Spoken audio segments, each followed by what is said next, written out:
Hey everyone, welcome back. आज मैं explain करूंगी Thai drama the three gentle bros episode 6। तो चलिए शुरू करते हैं। एपिसोड की शुरुआत पा और स्टेप मॉम को दिखाते हुए होती है। पा बहुत ही ज्यादा गुस्से में थी। स्टेप मॉम पूछती है कल रात सब कुछ ठीक था ना? वो बोलती है कुछ भी ठीक नहीं था, आपका बेटा तो आया ही नहीं। फिर वो बोलती है लेकिन मैंने तो उसे भेजा था और मैंने तो सब कुछ सेट किया था, फिर भी वो क्यों नहीं आया? फिर सीन शिफ्ट होती है 12 घंटे पहले। सबको डिनर करते हुए दिखाया जाता है। पा बार बार आती है इच के पास और फ्लर्टिंग करने लगती है, लेकिन इच उसे एकदम इग्नोर करता है। पा बहुत गुस्सा होती है। वो बोलती है मुझे नहीं लगता इच मुझ पे थोड़ा सा भी इंटरेस्टेड है, लेकिन स्टेप मॉम उसे बहुत अच्छे से कन्विंस करती है। बोलती है तुम उसका पहला प्यार हो तो तुम्हें ऐसे गिव अप नहीं करना है, वो भी तुम्हें बहुत चाहता है। पिम अपने बेटे के पास आके बैठती है। फिर इच उसे पूछता है आप यहाँ पे क्या कर रही हो? मुझे पता है आप किसी बिजनेस के लिए नहीं आए हो, और आपके साथ क्यों क्या कर रही है? वो बोलती है नहीं, क्यों तो अकेली आई है, उसके साथ मेरा क्या, और मैं यहाँ पे काम पे ही आई हूँ। वैसे तुम्हें मेरे बारे में ऐसा लग रहा है, लेकिन तुम्हारी स्टेप मॉम तुम्हें लेके यहाँ पे आई है पा के साथ। ये सब तुम उससे क्यों नहीं जाके पूछते हो? वो बोलता है मुझे इतना फर्क नहीं पड़ता, वो जो भी करती है मेरे अच्छे के लिए ही करती है। स्टेप मॉम होटल के स्टाफ से इच का रूम का कार्ड मंगवाती है। फिर पा बोलती है क्या ये सब करना ठीक रहेगा?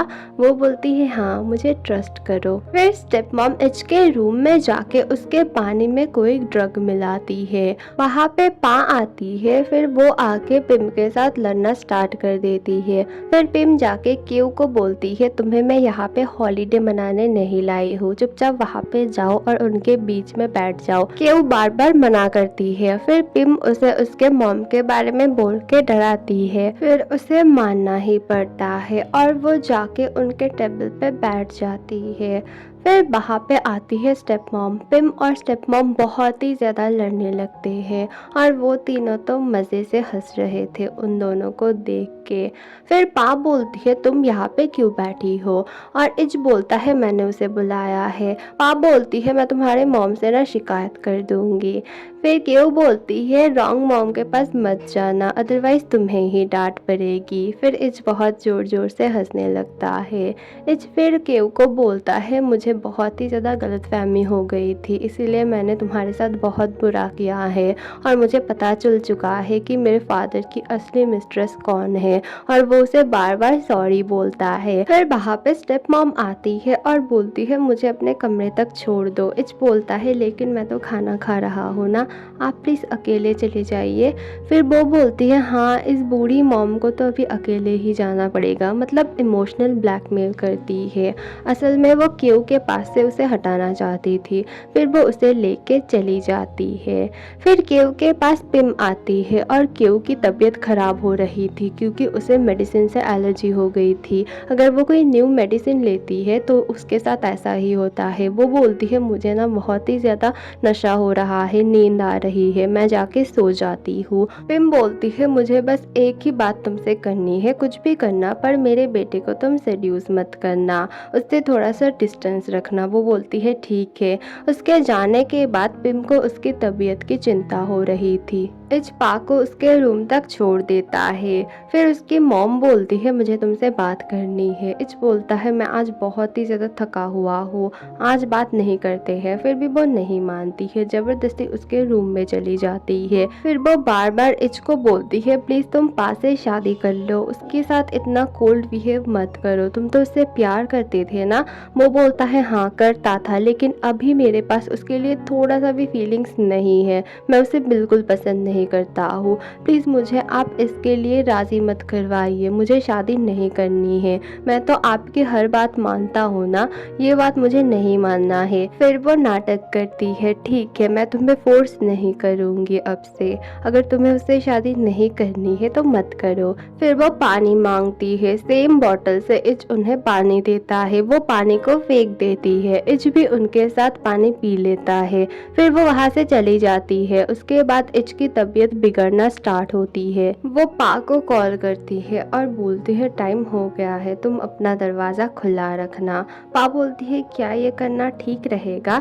वो बोलती है हाँ मैंने भी यही किया था, मुझ पे तुम ट्रस्ट करो। वो बोलती है ठीक है। क्यों नशे के हालत में अपने रूम जाती है लेकिन वो दरवाज़ा बंद करना भूल जाती है। स्टेप मॉम इच को कॉल करती है और बोलती है पा के रूम के दरवाजे का लॉक खराब हो गया है, बंद नहीं हो रहा है, ये बहुत ही ज़्यादा डेंजरस है, प्लीज़ तुम जाके देखो। वो बोलता है प्लीज़ मॉम आप ऐसा मत कीजिए, मुझे पता है आप क्या करने की कोशिश कर रही हो, मेरी तबीयत बहुत ख़राब है, मैं नहीं जा सकता। फिर वो बोलती है स्टाफ नहीं आ पा रहे हैं, वो लोग बिजी है, ये बहुत ही ज़्यादा डेंजरस है, प्लीज़ तुम जाओ। वो लड़की हमारे साथ यहाँ पे आई है। वो बहुत ही ज़्यादा उसे ब्लैकमेल करती है। फिर वो जैसे तैसे करके जाने लगता है। वो पा को पुकारते पुकारते गलती से केव के रूम के अंदर चला जाता है। बाहर पा निकलती है और उसे तो इच दिखता ही नहीं। वो बोलती है क्या नाटक है, मैं कहाँ पे फंस गई पता नहीं। केव वॉशरूम में थी, वो बाहर से आके सो जाती है। फिर वो देखती है उसके साइड में इच सोया हुआ है। दोनों को ही लगता है कि ये कोई सपना है। फिर दोनों एक दूसरे के लिए अपनी फीलिंग्स बताते हैं और मोमेंट बहुत ही ज़्यादा रोमांटिक सा हो जाता है और दोनों फिर इंटीमेट होते हैं। अगली सुबह दिखाया जाता है, पिम आती है और पिम इन दोनों को इस हालत में देख के एकदम शॉक्ड हो जाती है। वो केव को बहुत ही बुरा भला बोलती है तुम बहुत बुरी हो, मुझे लगा था कि तुम मेरे टीम में हो, और वो उसे थप्पड़ मारती है। इच बार बार सॉरी बोलता है अपने मॉम से। वो बोलती है मुझे कुछ भी नहीं सुनना तुम दोनों से, तुम लोग बहुत ही ज़्यादा बुरे हो और क्यों तुम भी उस औरतों की तरह ही हो, बहुत ही ज़्यादा बुरी, मुझे तुम्हारा मुंह भी नहीं देखना है। वो वहाँ से चली जाती है और बहुत ही ज़्यादा रोने लगती है। इच क्यू से बात करने की कोशिश करता है लेकिन वो उसे बाहर निकाल देती है और वो बहुत ही ज़्यादा रोने लगती है। इच भी बाहर बैठ के रोने लगता है। पा और स्टेप मॉम बहुत ही ज़्यादा टेंशन में थे। स्टेप मॉम बोलती है मैं तो इसके रूम पे गई थी, वो तो वहाँ पे नहीं था, तो मतलब वो कहाँ था? फिर वहाँ पे पिम आती है और पिम को वो लोग पूछते हैं क्यों कहाँ है? वो बोलती है मुझे नहीं पता कहाँ है। पिम उन लोगों के सामने दिखा रही थी कि वो बहुत खुश है, लेकिन उन लोगों के जाने के बाद वो सैड हो जाती है। वो बोलती है इस गेम में हम दोनों ही हार चुके हैं। और इच बार बार क्यू को कॉल कर रहा था लेकिन उसका फ़ोन स्विच ऑफ आ रहा था। वो जाके देखता है वो होटल से जा चुकी थी। स्टेप मॉम और पा आते हैं उसके पास। स्टेप मॉम बोलती है चलो हमें निकलना है। वो बोलता है मैं आपके साथ नहीं जा पाऊँगा, मेरी रिस्पॉन्सिबिलिटी है एक, उसे मुझे पूरा करना होगा। पा बोलती है मैं तुम्हारी रिस्पॉन्सिबिलिटी हूँ। वो बोलता है नहीं, और तुम मेरे मॉम का थोड़ा सा ख्याल रखना, मुझे जाना होगा। वो वहाँ से चला जाता है। पा को बहुत ज़्यादा गुस्सा आता है। वो बोलती है मैं ऐसे सब कुछ जाने नहीं दे सकती हूँ, मैं जिनके साथ ब्रेकअप करके आई हूँ। वो जाके इच को बहुत ही बुरा भला सुनाने लगती है। बोलती है मैंने कभी भी तुमसे या फिर तुम्हारे फैमिली से बुरा बर्ताव नहीं किया है, मैं बहुत ज़्यादा गरीब थी ना तब, इसीलिए तुम्हारी मॉम पसंद नहीं करती थी मुझे, इसीलिए हमारा ब्रेकअप हुआ था, लेकिन अब वो मुझे पसंद करने लगी है और तुम पहले तो मुझसे प्यार करते थे लेकिन अब नहीं करते हो। मैं तुमसे अभी भी बहुत ही ज़्यादा प्यार करती हूँ, बोलो तुम्हारे लिए क्या करना पड़ेगा, मैं तुम्हारा झूठा पानी पी के दिखाती हूँ। उसकी मॉम उसे रोकने लगती है मत पियो क्योंकि इसमें ड्रग है, लेकिन फिर भी वो पी लेती है और पीते ही उस पर नशा चढ़ जाता है और वो बहुत ही अजीब हरकतें करना शुरू करती है। इच समझ जाता है कि उसके मॉम ने उसके साथ क्या किया है और इसी वजह से बेचारी क्यू को भुगतना पड़ रहा है। वो वहाँ से गुस्से से चला जाता है। दूसरी तरफ कैन और उसके मॉम को दिखाया जाता है। वो दोनों रेस्टोरेंट संभाल रहे थे।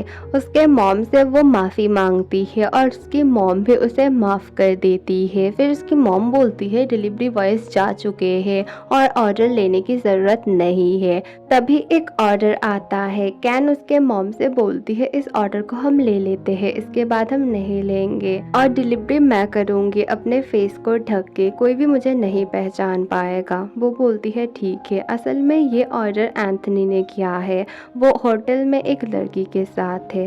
पा बहुत ही गुस्से से जाने लगती है। उसे बार बार स्टेप मॉम रोकती है और वो कार को भी नहीं खोलती है।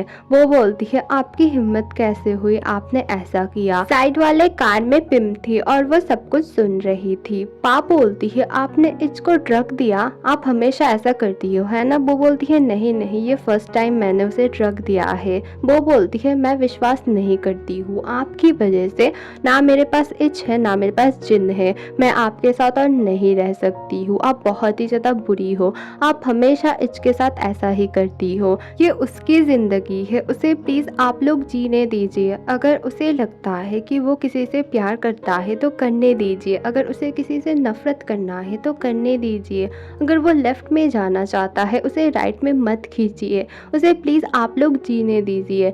फिर वो वहाँ से चली जाती है। एंथनी को फिर से दिखाया जाता है फूड आ गया था। वो जाता है और फूड लेता है, पीछे से वो लड़की आती है और फिर उसे कैन बहुत ही ज़्यादा पीटने लगती है। बोलती है तुम्हारी असलियत यही है, सब लोग बोलते थे लेकिन मैं कभी भी विश्वास नहीं करती थी, मुझे लगता था कि तुम बस मुझसे ही प्यार करते हो और आज से हमारा ब्रेकअप। फिर वो वहाँ से चली जाती है और एंथनी बेचारे की हालत तो बहुत ही बुरी थी। पिम कार से बाहर आती है, कानू नाटक करती है, बोलती है पा को अर्जेंटली कहीं जाना था इसीलिए वो चली गई।